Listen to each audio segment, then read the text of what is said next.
안녕하세요. 저는 35살이고 현재 20개월이 된 아들을 키우고 있는 가정주부입니다. 제가 이 사연을 적게 된 이유부터 말씀을 드리면 제 남편은 바람을 피웁니다. 그런데 남들처럼 밤을 지새우면서 만나는 것도 아니고 꼭두 새벽부터 나가서 만나고 있더라고요. 정말 그 모습을 보면서 황당하기도 하고 참 부지런하게도 바람을 피는구나 싶더라고요. 아마도 그래서 제가 이렇게 오랫동안 못 잡았던 것 같기도 합니다.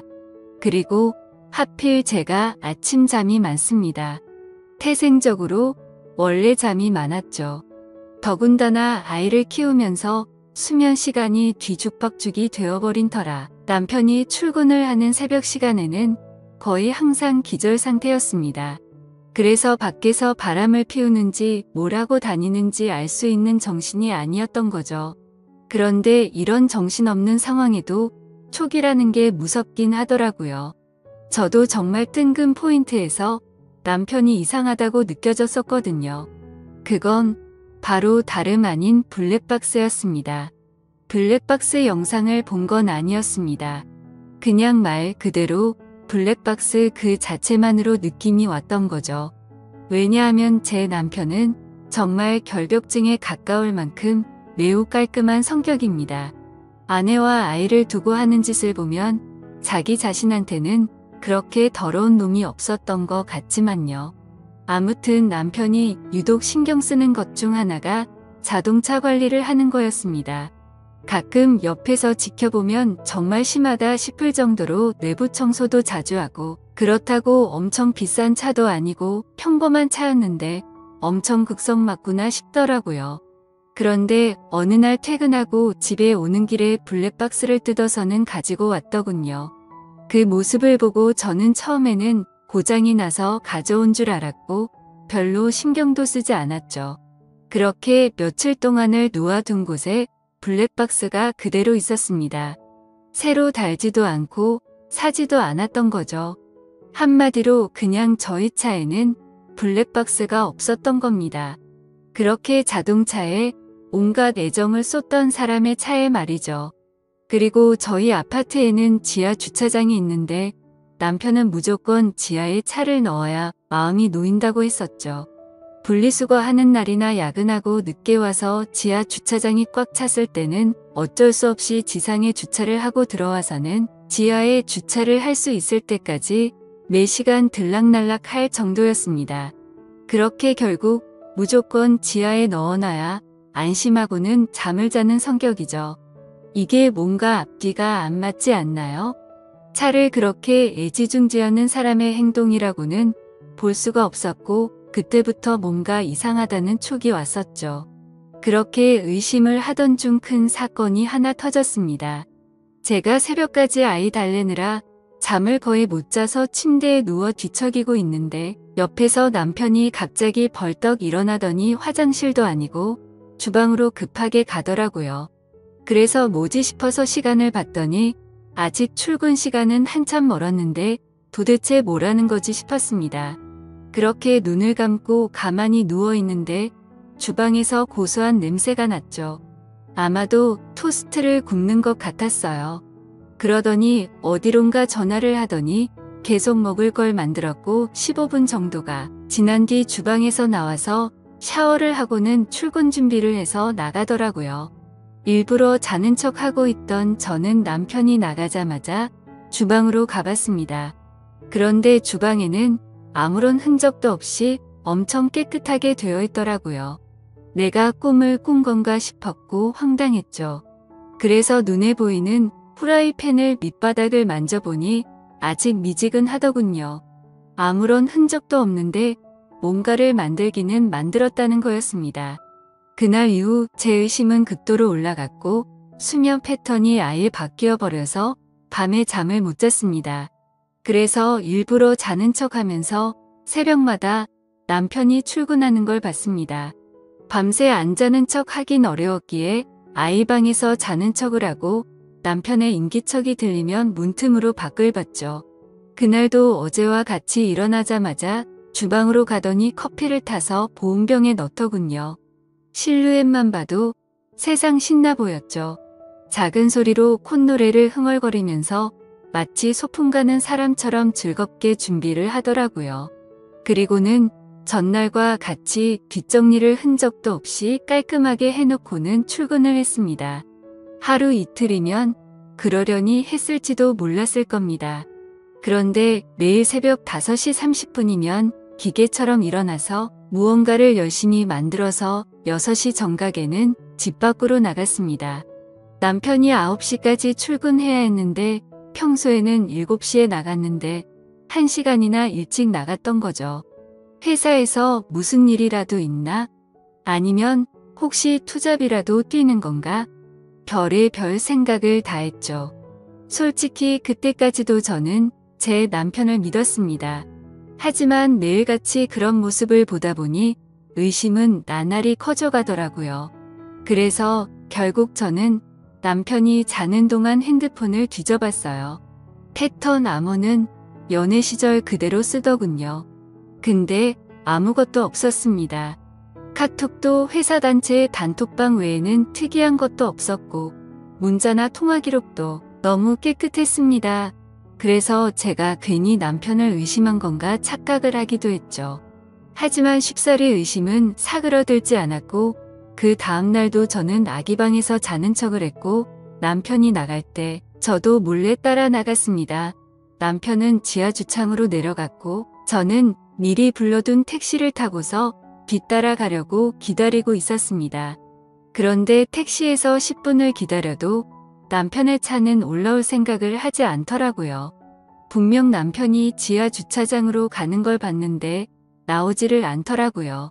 저는 어쩔 수 없이 택시값을 계산하고 죄송하다고 하고는 서둘러 지하 주차장으로 내려가 봤죠.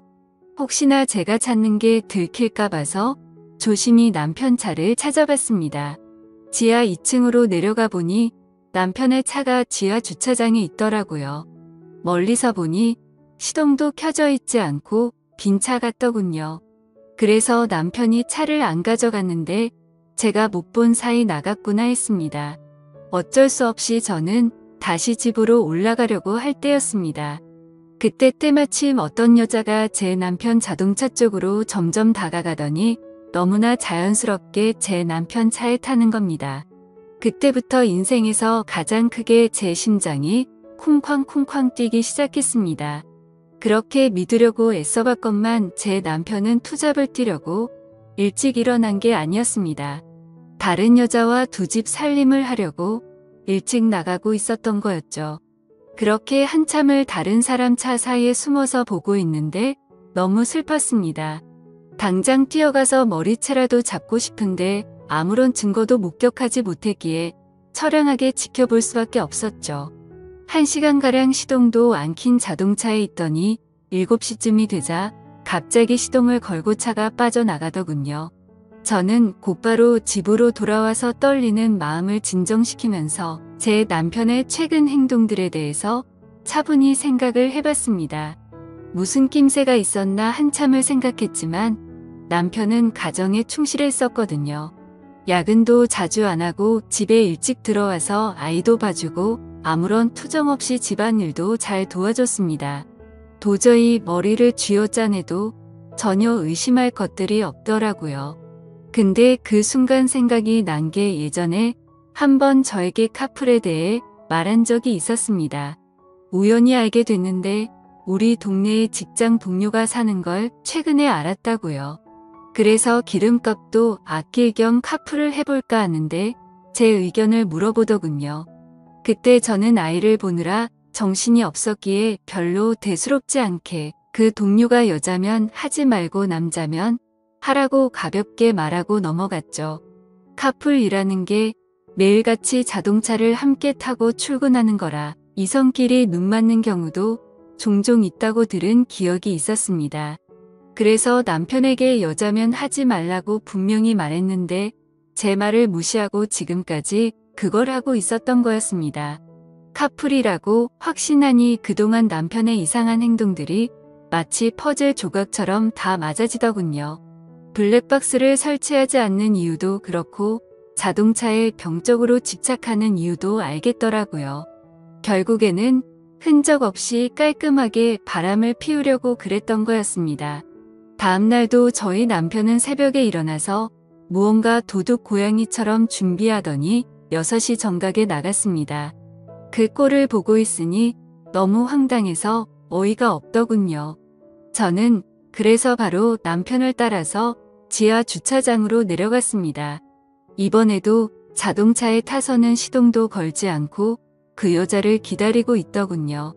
10분 정도가 지나자 어제 봤던 그 여자가 다시 왔습니다.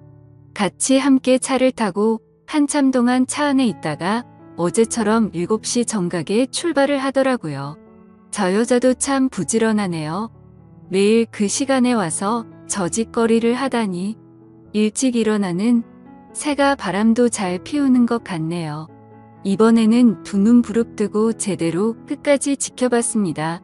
멀리서 몰래 보다 보니까 자세히 보이지는 않았지만 두 개의 동그란 머리가 하나로 뭉쳐지는 건 정확하게 보였습니다.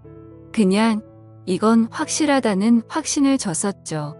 둘이 차 안에서 그 짓거리를 하고 다닌 거였습니다. 그걸 보는 순간 저도 모르게 화가 나서 눈이 뒤집힐 뻔했고 저도 모르게 눈물이 났습니다. 남편의 불륜이라는 걸 직접 겪어보니 분노가 머리 끝까지 치밀어 오르더라고요. 그동안 남편이 제게 이상하게 대한다거나 갑자기 잘하려고 했던 상황들을 하나씩 차근차근 생각해보니 저 여자랑 차 안에서 바람을 피우느라 찔려서 그랬구나 싶은 생각에 정말 돌아버리겠더군요. 저는 곧바로 친정엄마에게 연락을 해서 병원에 다녀온다며 아이를 좀 봐달라고 부탁을 드렸고 아이를 친정에 맡긴 뒤 저는 곧바로 변호사 사무실을 찾아갔습니다. 변호사분과 이야기를 한참 동안 해봤지만 결론은 그거였습니다. 깔끔하게 하는 게 제 심신에 좋을 거라며 위자료 2천만 원의 양육비 받고 이혼을 하는 걸 추천하더라고요. 그 이야기를 듣자 너무 억울하고 분통이 터지더군요. 어떻게 남편이 타고 다니는 자동차 가격보다 낮은 금액으로 내 인생 날린 걸 퉁치려고 한다는 게 말이 됩니까? 그래서 저는 일단 다시 연락드린다고 말하고는 변호사 사무실을 나왔습니다. 누구에게 물어봐야 하나 싶었고 제 주변 친구 중에 이혼을 한 친구들을 찾아봤습니다. 솔직한 속마음으로 그런 친구가 없으면 어쩌나 했는데 너무 많아서 놀랄 정도였죠. 가까이 사는 친구들 3명에게 연락을 해서 만났는데 전부 다 자신들이 겪은 이야기를 하면서 울고 앉아 있었습니다. 그런데 이야기를 들어보면 대충 돈은 다 비슷하게 받았더라고요. 사실 재벌 집에 시집가지 않고서야 거기서 거기겠지 싶더군요. 저는 32살에 아이를 낳았고 제 아이가 몸이 많이 약해서 새벽에 응급실만 3번 다녀오고 나서 도저히 일과 육아를 병행할 수 없겠구나 싶었고 그냥 깔끔하게 8년 다니던 그 좋은 직장을 그만뒀습니다. 그런데 이런 건 어떻게 보상해 줍니까? 고작 2천만 원이라니 너무 허탈했습니다. 아무튼 그건 나중에 해결할 문제라는 생각에 저는 친구들과 헤어지고서 그 두 인간에게 복수를 하기 위해서 곧바로 페인트를 사러 갔습니다. 가자마자 페인트 사장님에게 가장 안 지워지고 오래 가는 걸로 달라고 말씀을 드렸고 빨간색 페인트 4통과 두툼한 붓도 몇 개를 사서 배달을 부탁드리고 집으로 들어갔죠. 그날 저녁도 다른 날과 다르지 않게 남편은 퇴근하고 일찍 집에 들어와서 집안일을 도와주더군요. 그 꼴을 보고 있으니 나중에 제가 없어도 참 잘 살겠구나 싶었습니다. 그리고 기가 막히게도 대뜸 주말에 출장이 잡혀서 갔다 온다고 하는데 속이 뻔히 보이더군요. 역겨운 마음에 욕이 튀어나올 뻔했지만 증거도 만들어야 했고 복수를 제대로 해야 한다는 생각에 겨우 참았습니다. 잠이 들 준비를 마친 뒤 남편은 인터넷으로 볼만한 영화를 찾고 있길래 무슨 영화냐고 같이 보자고 제가 은근슬쩍 찔러봤습니다. 그러자 남편은 나중에 회사에서 쉴 때 본다고 말하더군요. 그러더니 저를 위하는 척하면서 일찍 자라고 하더라고요. 웃음밖에 안 나왔습니다. 블랙박스 떼 놓고 그 자리에 영화 틀어놓고 둘이서 보려는 게 눈에 뻔히 그려졌습니다. 그래서 이를 갈면서 아무렇지도 않은 척 저는 남편에게 말했죠. 자기도 일찍 일어나려면 피곤할 텐데 대충 고르고 쉬어라고 말하고는 저는 아이방으로 갔습니다. 어차피 오늘 아무리 재밌는 영화를 고르면 뭐하냐 싶었죠. 내일 내가 가서 깽판 치면 영화는 10분도 보지 못할 텐데 한심스럽더군요. 그렇게 그날 밤이 지나고 새벽이 되었습니다. 아니나 다를까 부지런하신 남편놈은 똑같이 새벽에 일어나더니 열심히 준비를 해서 나갔고요. 저도 곧바로 엄마에게 빌린 차에 실어뒀던 고무장갑을 양손에 끼고 페인트와 붓을 빼들고 따라갔습니다. 지하 주차장에 도착하니 항상 주차하는 곳에 남편의 차가 보였습니다. 심장이 터질 듯이 떨리고 무서운 마음도 들었지만 최대한 차분히 기다렸습니다. 그러자 상간녀가 또각또각 구두 소리를 내면서 기분 좋은지 생글생글 웃으면서 차로 다가가더군요. 그렇게 그 여자가 남편 차에 타는 것까지 확인을 했습니다. 그리고 저도 페인트 뚜껑을 열어서 들었고 다른 한 손에는 휴대폰을 들고서 남편 차로 조용히 다가갔죠. 심장이 터질 것 같았고 무서웠지만 그 마음은 곧바로 분노로 바뀌었습니다. 가까이 다가가서 보니까 둘은 아주 한 몸이 되기 직전이더군요. 저는 곧바로 휴대폰으로 동영상 녹화를 하고서 주머니에서 붓을 떼 들었습니다. 남편 차가 실버 색상인데 빨간 페인트를 찍어서 남편 차에다가 그대로 글자를 적기 시작했습니다. 진짜 그 순간 엄청나게 통쾌했고 페인트가 기가 막히더군요. 저는 그곳에다가 불륜남과 상간녀가 타고 있어요 라고 적었습니다. 빨강색 글씨에 큼직하게 써서 멀리서도 곧바로 보이겠더라고요. 자동차 앞 유리에도 글자를 적기 시작했어요. 조수석 부분에는 상간녀라고 적었고요. 운전석에는 불륜남이라고 또박또박 적어놨습니다. 차 안에 두 사람은 멍하니 깜짝 놀라서 멍하니 저만 바라보고 있더라고요. 너무 역겨운 마음에 저는 그 두 사람을 쳐다보지도 않았습니다. 그렇게 바로 자동차 뒤로 가서 우리 지금 바람 펴요 라고 적어줬고요. 트렁크에다가는 바람 피는 유부남이라고 적었습니다. 그렇게 실컷 페인트 칠을 마치고 나서 조수석으로 다가가서 유리창을 톡톡 두드렸습니다. 당장 열어라, 망치 갖고 와서 깨부셔버리기 전에라고 말하자 운전석에 있던 남편이 내리더군요. 남편은 차에서 내려서는 가까이 오지도 못하면서 오해라고 난리가 났고요. 저는 붓을 들고 너한테도 온통 페인트질 해줄 테니 가까이 오라며 네가 인간이냐고 소리를 질렀습니다. 그렇게 난리가 났는데도 그 상간녀는 끝까지 차에서 내리지 않더라고요. 저는 너무 열이 받아서 붓으로 유리를 툭툭 치면서 당장 나오라고 소리를 질렀습니다. 결국 소리를 질러대다 보니 아파트 주민 신고로 저희 세 사람은 경찰서로 갔습니다. 그제서야 그 역겨운 상간녀 얼굴을 가까이서 마주하게 되었던 거죠. 조금 뒤에는 상간녀의 남편 같은 사람이 경찰서로 뛰어들어왔고요. 저는 다른 계획이 있었기에 아무 말도 하지 않고 가만히 냅두고 있었습니다. 제 남편과 이 여자가 저를 어떻게 신고하겠어요? 저는 바쁘니까 알아서 하세요라고 말하고는 경찰서에서 나와버렸습니다. 그리고 몰래 숨어서 지켜보고 있으니 제 남편과 그 상간녀는 같이 출근을 했고 저는 그 상간녀의 남편을 뒤따라갔습니다. 따라가 보니 저희 바로 옆 동에 살고 있더라고요. 엘리베이터 올라가는 층수까지 확인을 마치 뒤에 저는 곧장 친정집으로 갔습니다. 그날은 휴대폰을 꺼버리고 거기서 아이와 있었죠.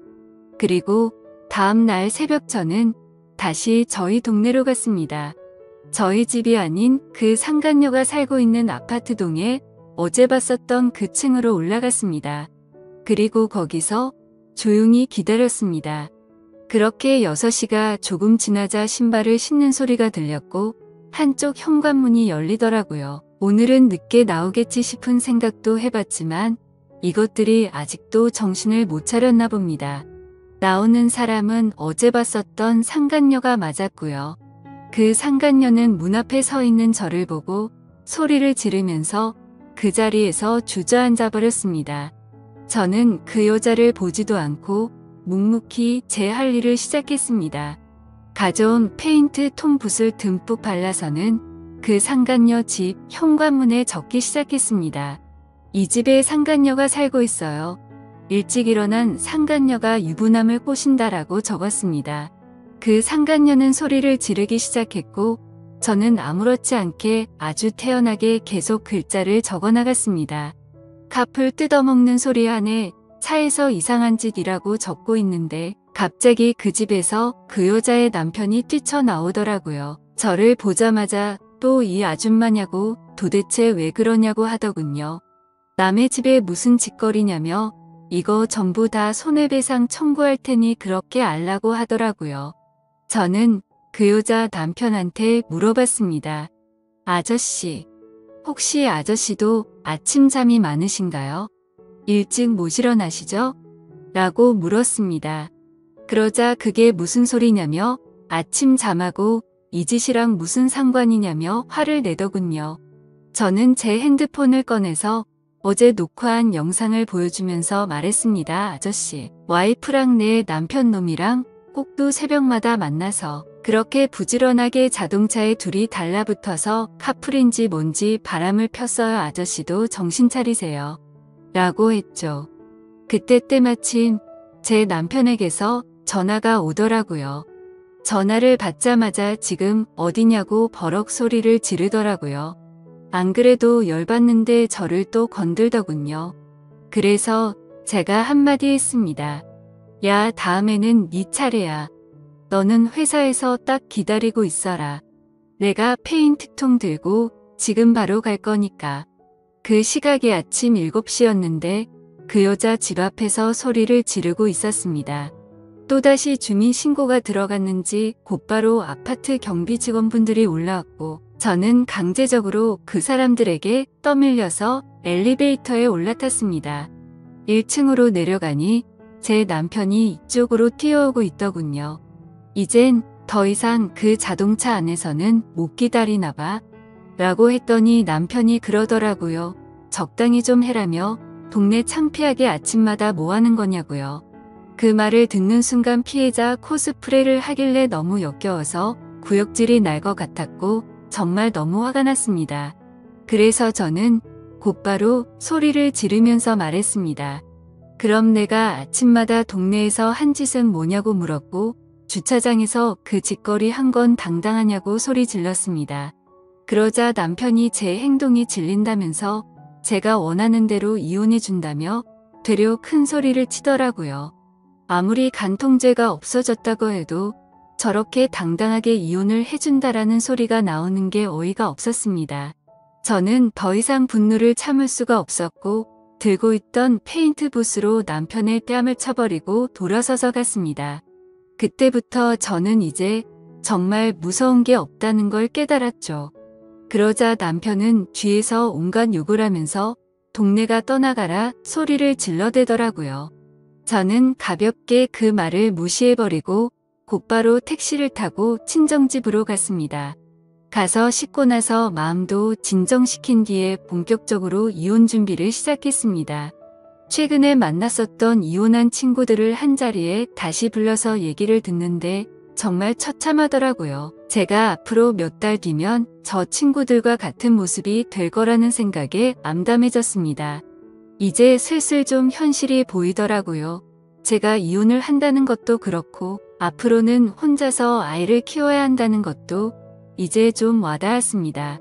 저는 또다시 복수를 하겠다고 각오를 다잡고 빨간 페인트를 들고서 상간녀의 회사로 찾아갔습니다. 제가 연락을 하자마자 상간녀는 총알같이 로비로 튀어나와 있더라고요. 제가 또 어떤 글자를 어디에 적을지 무서웠겠죠. 저를 보자마자 제 손을 잡고는 로비에 있는 커피숍으로 끌고 갔습니다. 테이블에 앉자마자 상간녀가 저에게 말하더군요. 자신이 저번에는 경황이 없어서 가만히 있었는데 적당히 하라고 하네요. 참는 것도 한계가 있다면서요. 그리고 왜 당신 남편은 가만두고 자신한테만 그러냐면서 합의금이든 위자료든 원하는 게 줄 테니까 자신은 좀 내버려 두라고 뻔뻔스럽게 말하더군요. 아무튼 그 여자가 그렇게 당당하게 돈 이야기를 먼저 하길래 제가 얼마나 줄 거냐고 물어봤습니다. 그러니 본인도 여기저기 알아보니 1,500이면 충분한데 2,000까지 해준다고 하더군요. 여기서도 2천만 원이라는 소리를 들으니까 갑자기 화가 확 나더라고요. 그래서 저는 내 등에 가격표라도 붙어 있냐고 왜 가는 곳마다 나한테 2천만 원 거리냐고 했습니다. 내 35년 인생 가격이 고작 2천만 원이냐고 소리쳤고 그 돈은 걔나 주라고 말했습니다. 나는 내 방식대로 풀고 싶으니까 시간 없는 나 붙잡고 헛소리 짓거리지 말고 당장 네 사무실로 올라가게 앞장서라고 말했습니다. 그러자 그제서야 그 당당했던 여자가 공손해지더라고요. 제 팔을 붙잡으며 제가 잘못했어요. 제가 어떻게 하면 화가 풀리시겠어요? 라며 저에게 매달리더군요. 그래서 저는 말했습니다. 나는 배운 여자라 글을 써야만 풀려. 네 사무실에 상간녀라고 도배를 해야 풀리겠으니까 당장 앞서라고요. 그러자 상간녀는 갑자기 제 페인트통을 잡고 펑펑 울면서 제발 살려달라며 자신이 잘 못했다고 하더군요. 그렇게 로비 한복판에서 그런 일이 벌어지다 보니 지나가는 사람들이 슬슬 저희 쪽으로 몰리더니 웅성거리기 시작했습니다. 그때 또다시 제 남편에게서 전화가 왔습니다. 제가 저번에 회사 간다고 질러놔서 그런지 불안했는 것 같더라고요. 전화를 받아서 말했습니다. 나 지금 너희 회사 로비 왔는데 네 상간녀 사무실 들렸다가 네가 있는 곳 가주겠다고 말했죠. 통화를 듣고 있던 상간녀는 이제 아주 제 페인트통을 끌어안고 펑펑 울면서 잘못했다고 살려달라고 하더군요. 주변을 둘러보니 회사 경비분들도 이제 슬슬 저에게 다가오고 있었습니다. 요즘 참 태어나서 처음으로 경비하시는 분들이 저를 무지 좋아하는 것 같더군요. 상황을 보니까 어차피 상간녀 사무실로 들어가긴 힘들어 보였습니다. 그래서 로비에서 끝장을 봐야겠다라는 생각이 들어서 사람들 다 들으라는 듯 큰 소리로 말했습니다. 바람은 네가 내 남편이랑 폈는데 내가 왜 용서를 해야 하냐며 내 20개월 된 아들 인생은 앞으로 어쩔 거냐고 소리쳤습니다. 내 아들은 앞으로 지 아빠도 편하게 못 보는데 그건 어떻게 할 거고 한 가정을 처참하게 부숴놓고 말로만 미안하다고 하면 끝이냐고 미안하면 당장 꿇어서 제대로 사과하라고 했죠. 그러자 사람들이 너무 많이 모여서 그 여자도 눈치가 보이는지 망설이고 있더군요. 그래서 저는 그 여자에게 다가가서 끌어안고 있는 페인트통 뚜껑을 확 열어버렸습니다. 그럼 그냥 여기에다가 글씨 써준다고 말하자 곧장 바로 무릎을 꿇으며 펑펑 울며 잘못했다고 싹싹 빌었습니다. 사람들은 그 모습을 보며 웅성거렸고 사진도 찍기 시작하더라고요. 그때 때마침 제 남편도 뛰어와서는 회사까지 찾아와서 이러는 건 다 불법이라고 말하더군요. 그래서 저도 곧바로 말했습니다. 이게 불법이면 니네 둘이서 바람핀 건 간 통제 없어져서 불법 아닌 것 같냐고. 내가 벌금 다 낼 테니까 내가 불법을 저지르던 말던 넌 네 앞날이나 신경 쓰라고 했죠. 그 일이 벌어지고 며칠 뒤 상간녀는 이혼 소송 중이라던데 제가 페인트통으로 난리를 피워서 그런지 제 위자료는 바로 입금하더니 또 며칠 뒤에 갑자기 그 상간녀가 저에게 명예훼손을 걸었더군요. 아마 다니던 회사를 계속 다니는 건 어려웠겠죠. 어차피 많이 내봐야 200이라던데 그 돈 한 풀이 값이라 생각하려고요. 아무튼 남편과는 당장 이혼할 거고 앞으로 제 아들만을 위해서 열심히 일하고 잘 살아보려고 합니다. 부디 다른 분들은 저처럼 이런 마음 아픈 일이 생기지 않으셨으면 좋겠습니다. 감사합니다.